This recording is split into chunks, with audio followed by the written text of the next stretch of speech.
చాలా మందికి ఒక ఆలోచన అయితే ఉంటుంది. వాళ్ళ పాత బండ్లకు మరమ్మతులను చేపించి మళ్ళా కొత్త బండ్ల లెక్కన తయారు చేపిస్తుంటారు. గదే మనం అంటాం కదా, పాత సీసాల కొత్త వాటర్ అని. ఇది కూడా గసువంటిదే.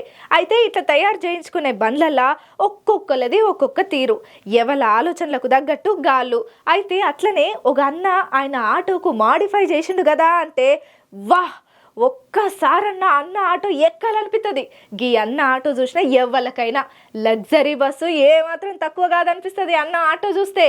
ఇక కొందరు చిత్ర విచిత్రంగా ఆలోచనలు చేస్తుంటారు అయ్యా. కొంతమంది చేసే ప్రయోగాలు ఫుల్ సక్సెస్ఫుల్ అయితే, కొంతమంది అటర్ ఫ్లాప్ అయితే అది మానవ సహజమని అనుకోవాలి. అయితే చాలా మంది మాత్రం వాళ్ళకు ఉన్నటువంటి పాత బండ్లను కొత్తగా మార్చి కొత్తగా చూసుకోనికే, అందంగా తయారు చేసుకునేకే బాగా ఇష్టపడతారు. అట్లా తయారు చేసుకున్న వాళ్ళ బండ్లకైతే బగ్గనే ఆదరణ గట్టిగానే లభిస్తుంది అన్నట్టు. అయితే బైక్ను ఆటో లెక్కన, ఆటోను కార్ లెక్కన, ఇట్లా కార్నేమో ఏకంగా హెలికాప్టర్ లెక్కన మార్చుకున్నాడు మనం బగ్గనే చూస్తున్నాం. ఇటువంటి విచిత్ర ప్రయోగాలకు సంబంధించిన వీడియోలు సోషల్ మీడియాలో ఎప్పటికప్పుడు తెగ వైరల్ అయితేనే ఉంటాయి. అయితే రీసెంట్గా ఇటువంటి వీడియోనే ఒకటి నెట్టింట చక్కర్లు గట్టిగానే కొడుతున్నది అయ్యా. అయితే ఒక ఆటో అట్లా ఏం చేసిందంటే, ఆయన ఆటోను చూసి అందరు అవాక్ అయ్యేటట్టు వీడియోను తయారు చేసిండు. వీడియోను కాదు, ఆటోను తయారు చేసిండు. మరి ఎట్లయ్యా అంటే, లగ్జరీ బస్సును తలదన్నేటట్టుగా లగ్జరీ బస్సుకు ఏమాత్రం తగ్గేదిలే అన్నట్టుగా తయారు చేసిండు అయ్యా. ఇప్పుడు ఈ అన్న ఆటో తయారు చేసిన దాన్ని చూసి ప్రతి ఒక్కరు తగ్గేదిలే అని కూడా కామెంట్లు పెడుతున్నారు సోషల్ మీడియాలో. ప్రస్తుతం అయితే ఇది జపాన్ రైలు కంటే ఈ స్పీడ్గా తిరుగుతుంది. ఓ అన్న ఆటో అన్న,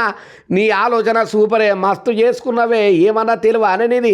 నీ అసొంటి ఆటో ఉంటే విమానంలో ఓడేందుకు, ఎయిర్ బస్సులో ఓడేందుకు, పెద్ద పెద్ద గాలి మోటార్లలో ఓడేందుకే, సీదా నీ ఆటో ఎక్కితే చాలే, మస్తున్నది నీ ఆటో అని చెప్పి ఎక్కినోళ్ళు దిగినోళ్ళు గట్టిగానే కామెంట్లు పెట్టుకుంటా మస్తు తారీఫ్ చేయబట్టిండ్రు ఈ ఆటో అన్న మాడిఫై చేసిన వీడియోను చూసిన ప్రతి ఒక్కరు.